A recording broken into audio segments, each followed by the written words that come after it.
Hello, welcome to the Entrepreneurs Network. I'm Rick Anthony. Because I spent so much time in the entrepreneurial world, I had heard about Ralph Galati and the great work he was doing as founder and director of entrepreneurship programs for veterans career development at St. Joseph's University. But I didn't meet him until about 2 months ago when he spoke at a meeting that I attended, a community meeting. Only then did I begin to appreciate the length and breadth of Ralph Galati in terms of his service to this country, to his comrades in the military, as well as helping them try to put their lives back together after serving in the military. Ralph has had a life of notable achievement. Let me focus for just a moment just on his military record, and I know I'm going to embarrass him. He graduated St. Joe's in 1970 and was commissioned as a second lieutenant in the U.S. Air Force in 1971. As a member of the Air Force ROTC, he was a distinguished military graduate, president of the Arnold Air Society, and recipient of St. Joseph's University's Dean's Award. On February 16, 1972, he was shot down over North Vietnam and was immediately taken prisoner. He was held captive in the prison, a prisoner of war, in the Hanoi Hilton, where he met John McCain.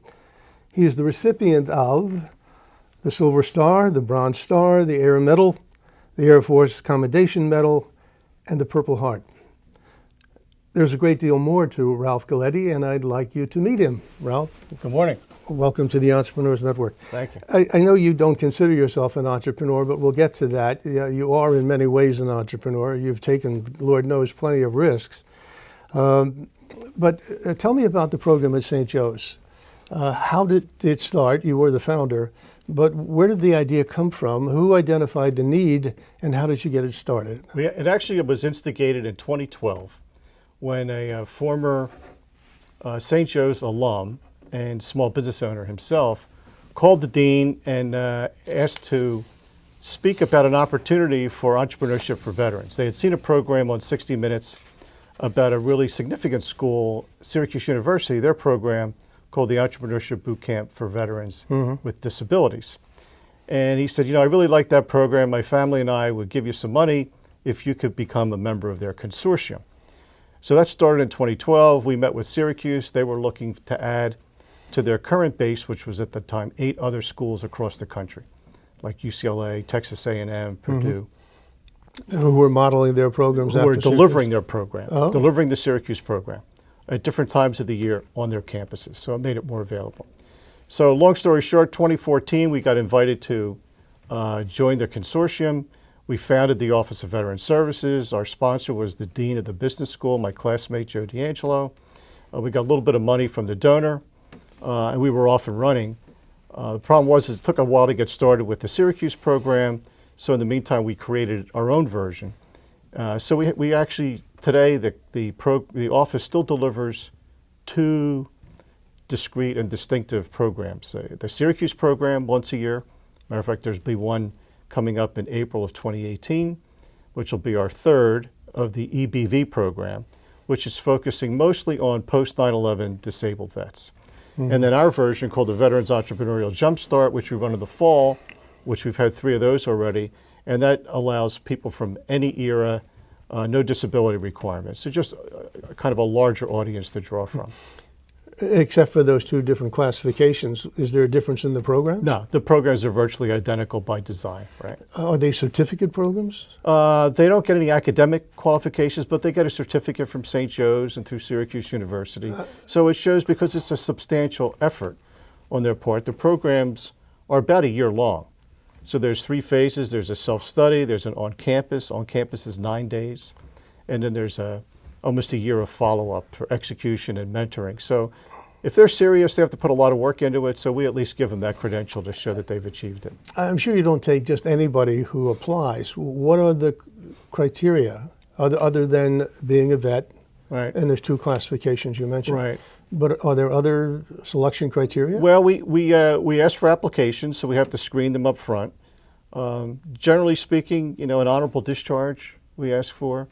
And the rest of it is just a passion to either start or want to grow your own small business.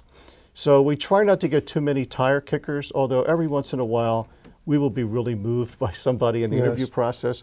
But generally speaking, most of the people that come to the class are either within 12 months of starting or are already established and just need a little bit of a jump start to help get their business off the ground. Is there a charge?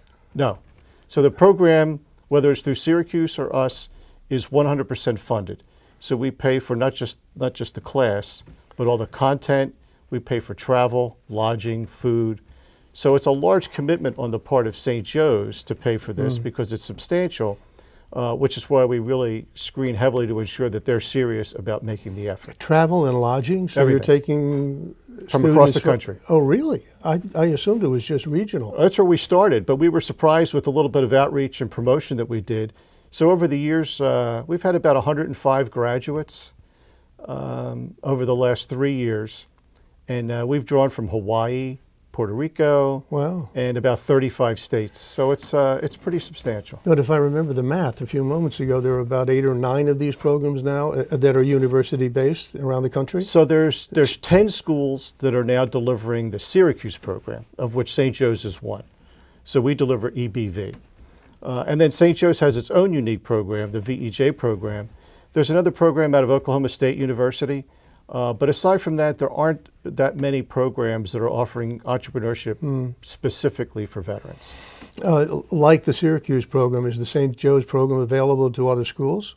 Well, Who we may be encourage. interested? Well, we just recruit, but there's no restrictions. Anybody could come to our program. No. I mean, are there other colleges who may want to adopt your program as they have the Syracuse program? We haven't had that yet, but there's no restrictions that I could see. If we had overwhelming volumes of students that required us to run more cohorts, we would do it. The challenge is always going to be fundraising to be able to fund it. So your program apparently consists of an online segment. Correct, phase then one. Classroom. Correct. And then off campus with individual mentoring. Right. Where do you draw faculty? Our faculty for the phase two, which is the on-campus residency piece, is about 25% St. Joe's Business School faculty and 75% from community people. So folks like yourself, entrepreneurs, small business owners, government leaders, civic leaders, people that have a particular skill set but just seem to be passionate about wanting to help veterans become small business owners. So we now have a bench basically of about 400 people. No kidding. That have shown interest. Oh, that's fabulous. And in any given cohort, we'll probably need about 90. So between serving as a speaker, as a panelist, as a mentor, or a venture pitch judge, by the time you're done with all those moving parts, it's almost 90 people that serve as volunteers for the program. So now you get a mix. You get a mix of startups, Right. people who have an idea, and a passion for an idea, Right. but you also have, as I understand it, existing small businesses that need help Right. to break out, Right. to get to the next level. Is it one program for all, or is the program tailored for, this is a startup, this is a going business that needs help? Yeah, it's pretty much the same program for everybody. And now that it's been tried and true and tested for 10 years with Syracuse and now 3 years with us, it seems to be a good fit. We'd be sure that when we interview the students, we tell them what their curriculum is like, because we don't want to waste their time and we don't want to waste our money. But the program is robust enough that even the folks that think they have good business skills still seem to get a lot out of the program. Sometimes it's just the way it's presented. Then you couple it with the fact that they build a new network of 25 or so more veterans, almost 100 more colleagues as speakers, the mentorship with SCORE, practicing the venture pitch. There's a lot in there that polishes some of their skills and also surfaces the fact that many things they thought they were okay at, they learned that they're not quite as good. I know you don't consider yourself an entrepreneur. You are a maker of entrepreneurs, but you understand what it takes to start and grow a business, Right. certainly. What is there about a vet that makes that individual better suited for entrepreneurship than anybody else, in your opinion? Yeah, we thought we knew that in 2012 when we were starting, so we've learned a lot. A lot of it is the same soft skills that employers look for when they're hiring vets for their companies. Some of them are more overt about it, but it's the soft skills that make a big difference whether you're a veteran or not. In the case of veterans, they tend to be very mission focused because they're used to that.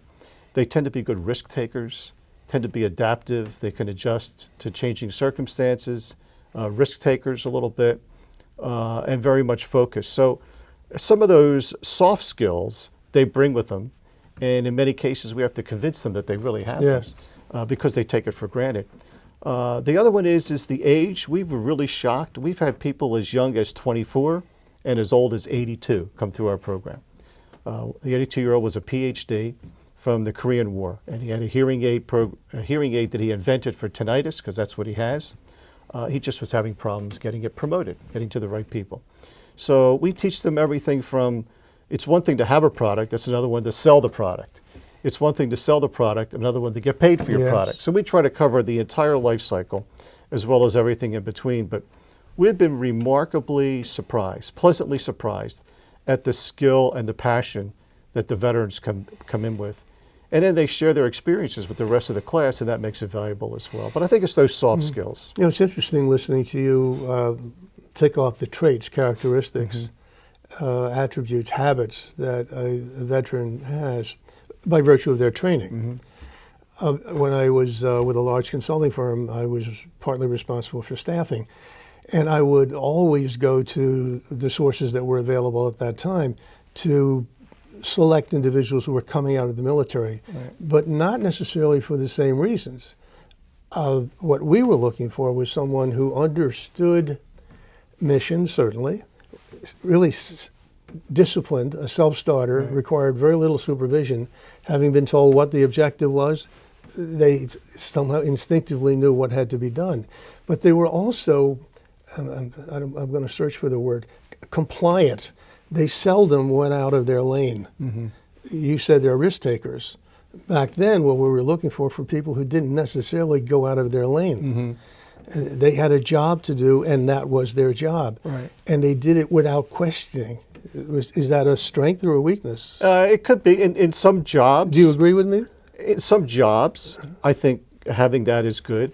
In some entrepreneurship opportunities, I think the fact that they can adapt or change course a little bit also gives them an advantage, because as the business opportunities change from day to day, you know better than I, they have to be able to say, well, you know, my commercial business has dried up a little bit. I got to be able to shift now to residential or vice versa. And we try to talk about that, but they have to be able to execute it. So we really spend a lot of time focused on two things really: how to make them salespeople, because nobody likes that, and how to focus on execution.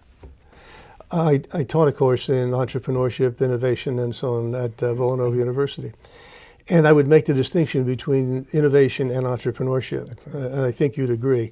You can be an innovator, but not necessarily an entrepreneur. You can be an entrepreneur without being an innovator. If you just recognize somebody else's good idea, but you know how to convert it and make money. And most of the folks who come through your program, are they both innovators and entrepreneurs? I think most of them would consider themselves, matter of fact, we even changed the name a little bit. I think a lot of them would think of themselves as small business owners.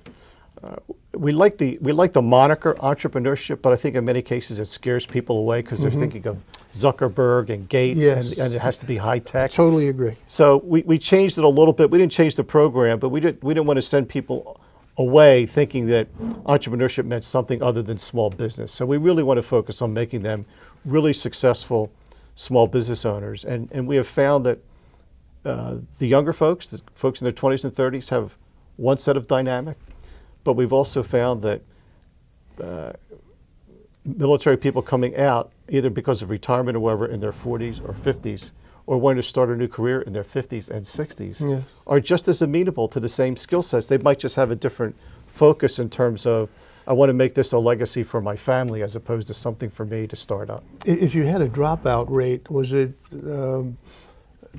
greater among the younger students? We have zero dropout rate. Zero? No dropout. No kidding. No. The only people that have ever had to leave were because of illness. That speaks to the selection process. That's what I'm saying. We've been absolutely shocked that because when we bring them on campus, we have them from 8 o'clock in the morning till 8 o'clock at night. And some of the folks have some disability issues, which we understand. But even with them, I mean, we grind them out for 7 straight days. It's a testament, I think, to the folks that created our program. I'm not there anymore. I'm just there part-time. But it's a testament to the design, but also that the military people, that we've screened them enough that we let them know that they're going to be worked hard when they come. So drop out ahead of time, but don't waste our time and money by coming here if you're not committed. So we've been really fortunate in that regard. You mentor some early stage companies, Yes. I think, and there's one in particular that drew my attention, and that's the JDog junk removal and hauling. Sure. Tell us about that. Jerry Flanagan's the CEO, a veteran, Army veteran, and went through a bunch of businesses off and on over his career, and then latched into this junk removal thing through happenstance, I think maybe 4 or 5 years ago. Was a one-person operation, him and his wife, for a while. And then got the opportunity to meet with some investors and decided maybe franchising would be a pretty good thing to do. And fast forward now about 4 years, and they've got, I think, 200 operational franchises around the country and another 200 in the queue waiting to get some funding and get started. And basically, they're putting veterans to work. They're giving veterans and their families opportunities to run their own small business. They carve out territories for them. They give them great support, and then teach them some skills to be sure they could go out and be successful. I love, I'm sorry, Ralph, I love the backstories. Yeah. So you said happenstance. Do you know the details of? No, I know a lot of the details, but he had already been in a couple of businesses on his own. Matter of fact, he's a speaker at our class. Actually, we asked him to be our kickoff speaker. And as many other entrepreneurs that come through, they talk about their successes, but they also highlight their failures. Yes. And they said, let me tell you how many times I went bankrupt, but let me tell you how I recovered from the bankruptcy. And we don't want to scare everybody, but we want to let them, this is hard work. And you're likely to fail a little bit, or it's not likely to be as successful as you thought, but if you're really diligent and you're passionate, you can recover from it. You might have to tweak it a bit. And that's what Jerry does. He sets a really good foundation for us. But now they've grown phenomenally. Their investors are happy. They just had their first conference for all the franchisees that I got a chance to speak at. And they had 60, 70, 80 of them from across the country came in and shared experiences and got some prizes and did some tutorials. And it was really great to see something like that be successful. Is this the biggest in that niche market? Hauling junk? From a veteran standpoint, yeah. Oh, from a veteran standpoint. Yeah. But is it a competitive landscape? Yeah, there's a lot of companies out there that do it. I'm not going to mention their names and give them any publicity, but they're really competing well. And it's an interesting model because you're actually inviting people into your house. Yes. Like Waste Management picks up trash, but they're not allowed in your house. So you actually have to have these people in your house. And the fact that they are veterans is a plus. And the fact that in many cases they are uniformed. So they're proud of the fact. So they might wear the JDog shirt, but they'll wear fatigue pants and polished boots and have the shirts tucked in so that when they come in, they look like military professionals. And people have to embrace that. Yes. And it's a small thing, but it's an important piece. It's part of the brand. It is. In your experience, do investors look more favorably on veterans than on most other startups? There's some folks that we are involved with here locally that have found some veteran opportunities to be safer bets. I can't speak for somebody that has deep pockets, but in many cases, I think they'll look at some of the attributes of veterans. And as long as you have a good business plan, I think they would take a reasonable risk with you. But as you know, most investors will tell you that the idea is important, the business plan is important, but I really bet on the individual. Yeah. And so if that's the case, if you need a tiebreaker, then the veteran I think would be a nice tiebreaker. Yeah, I would think so. Yeah. You received your undergraduate degree from St. Joe's in, let me see, what was it? 1970. Bachelor of Science in Management? Bachelor of Science in English. English. Yes. Oh, it's even worse. I know. Yeah, and then you went on and got your master's in human resource management. Why the interest in human resource management? Well, I got it when I was in the military. I used the GI Bill. And in many cases, you have to finish it in a couple of years. And with military assignments being what they are, you tend to have to find a program that's available on your base that you can finish in time. And I started a program with USC in systems management, but I found out how much I sucked at statistics, so that was out. And then they had a program at Golden Gate University in San Francisco that had a program with human resource management. And I just found that the topic's a little more in my sweet spot, and dealing with people and personnel, it was just intriguing for me. So I learned a lot about the people side of the business. I know you've gotten a lot of questions in the past. about North Vietnam, what it was like to be imprisoned, the circumstances under which you met John Kane. I'm not going to ask you about all those things because you've been there too often.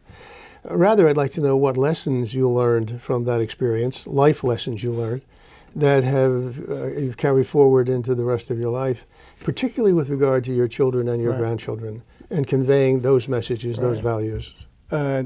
Somebody asked me this a couple of years ago. Well, they changed the question a bit. They said, "Can you put your POW experience into one word?" And the one word that I've used since then was developmental. So I was 23 and I'm 24. So I really had no grounding. I mean, I basically was a college graduate that went through some flight school. But once we got into a situation where I had roommates, being like the next to the youngest guy in Hanoi, everyone was my senior. So we didn't call it that then, but I was in a room of 30 people, 30 military officers, Air Force, Marine, and Navy, that were all my senior.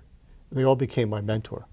So I learned a lot during that period of time about parenthood and jobs and military careers and you name it, just by talking to all these folks that had a little more life experience than I did.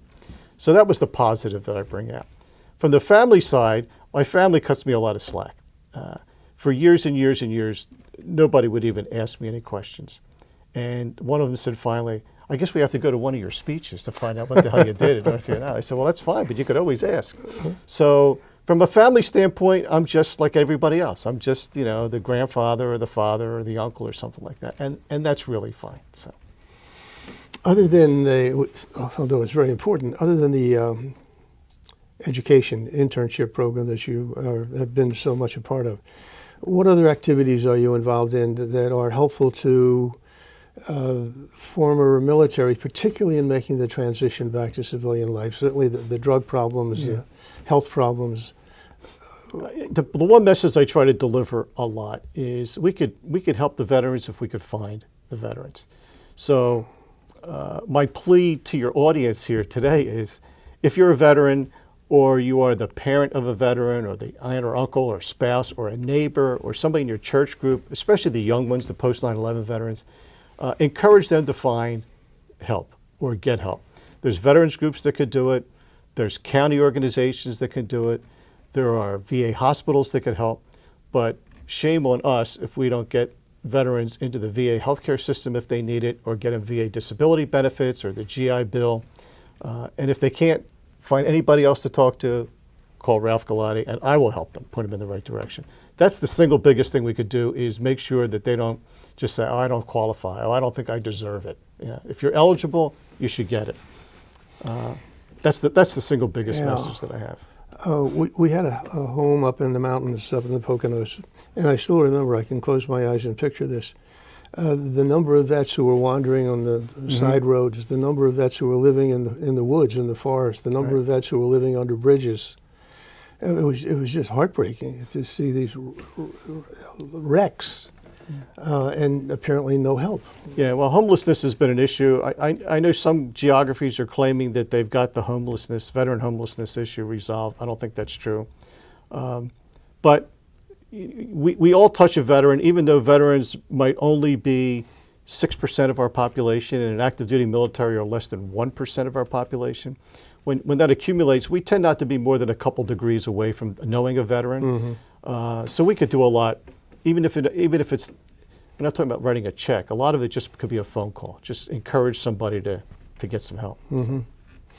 Let's go back to entrepreneurship for a moment. And again, your experience with St. Joe's and that program. I've had a special interest for a long time in older adults who aspire to become entrepreneurs, business owners, and so on. And my interest has led me to create something called Roadrunner 50 Plus, a program just for older folks who aspire to be entrepreneurs.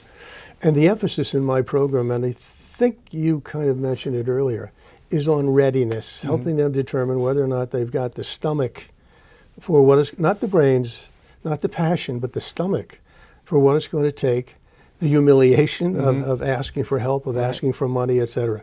Is that a lifestyle you really want? Right. And I've got an assessment tool we use. Good. Of the program that you have at St. Joe's, how much of it is devoted to readiness, there is a selection process to bring them into the program. Is that the readiness component? Or after they're in, do you put them through an exercise to help them self-select as to whether or not they want to go through this? We, at one point, we decided that we could declare victory at St. Joe's in a number of ways. One of them is through the interview process, if we could screen out people that don't belong there, in a sense, we could declare victory because it didn't waste their time and our money. And maybe we gave them enough guidance to say, you're not ready yet, or this isn't for you. So that's important. The other one is getting people in and having them successfully complete the program and putting them on a path to financial success. That's good. We haven't had too many cases, though, although we could declare victory if somebody comes through our program and decides at the end that they learned enough that it's not for them. That's a victory. That's a victory for us. Sure. It's a shame for them, but we don't look at it as a failure of the screening process. It's just maybe as they go through it, they realize there's just a lot more work than they're ready for, or maybe a lot more money than they're ready for, or the timing may not be right. So we haven't had too many of those, but at the same time, if that's what happens, then I'd rather them do it now at the front end of the life cycle rather than waste a lot of time and money to be a failure. Do you bring family members into that analysis? The Syracuse program has a separate program for families, but in our program, if the family member is a teammate or a co-owner, we would welcome them in, sure. But if not a teammate, a spouse, a significant other? We've had spouses that have joined, yes, absolutely. Yeah. So we try to make it as accommodating as we can, realizing that there's always the financial aspect. Now that you're retired, whatever that is. Yeah. What's that like? What are you doing with yourself other than standing I do up a little in bit front of groups? I do a little part-time with St. Joe's, which is really good. I do a little part-time with JDog, which is a lot of fun. And then the rest of it is 2 or 3 projects that I do veteran-related. So the Delaware County Veteran Memorial, I'm on their board. I help out with the Philadelphia Vietnam Veterans Memorial. They're about to do a POW MIA exhibit. I have a radio show. You do? Once a month, I do a 1-hour radio show for veterans. It's Veterans Voice. It's a small station up in Jeffersonville, 1180 WFYL. And I'm one of 4 hosts that we cycle once a month. So I do 1 hour every month. You take calls? No, it's live. Plus, I think they think I would be dangerous. I probably the FCC would violate us every week. But one of these days, they might be brave enough to have us do a live show. But usually, it's just interviews of topics of interest to veterans. So. You've never been tempted to start a venture of your own? No. Why? I just because you know how difficult it is. I was too busy with other things. Kind of life got in the way. But I might do a little bit of more public speaking, more formally. Or writing? You're an English major. Do you writing. write? I'm a good writer. Somebody asked about why you should write about your POW experiences, and my memory's not strong enough. So I said if I did it, it would have to be a blessing. It would have to be a work of fiction. So, but maybe be a ghostwriter. I'll try that one. If folks want to reach you, to invite you to speak, or to solicit your help in any way, how do they reach you? Email is always the best, rwgalati@gmail.com. If they're predisposed, they call my cell, 610-999-4609. Or they could call St. Joe's. St. Joe's always knows how to reach me. If they want to call JDog and get involved as a franchisee, that would be great. You know, we could be glad to talk to you about that, let you know, just if nothing else, if it's a good opportunity for you. Are there territories open? Absolutely. Yeah, really? around the country. In this area? Maybe not in the Philly area, but close by like Delaware and a few others. But there are plenty across the country. Okay, what's the website?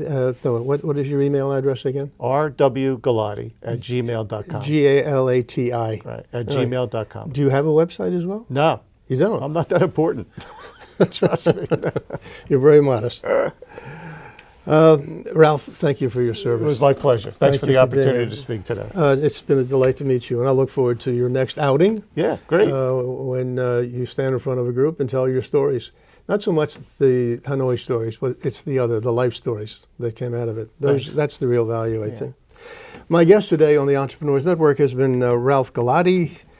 He doesn't like this, but military hero, at least in my view and the view of many other people who have come to know him, advocate for veterans and their families, and maker of veterans. Until next time, I'm Rick Anthony. Take very good care of yourselves.